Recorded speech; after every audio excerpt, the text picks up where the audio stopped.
Today we'll talk about how can you select sound notifications on your Slack app. We're going to figure out the solution on how you can do that on your app. So you just follow this ways, then it's going to work with you.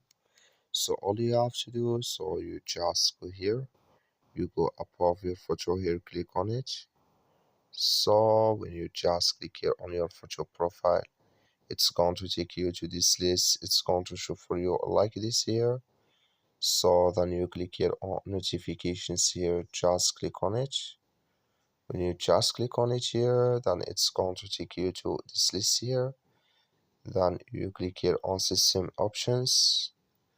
Then it's going to take you to next step here. It's going to show for you like this. You go down, click here on sound. When you just click on it here, then it's going to take you to this list here, and here can you select sound in this list on your app. That's all you have to do. Thank you for watching. Don't forget to support us by liking and subscribe.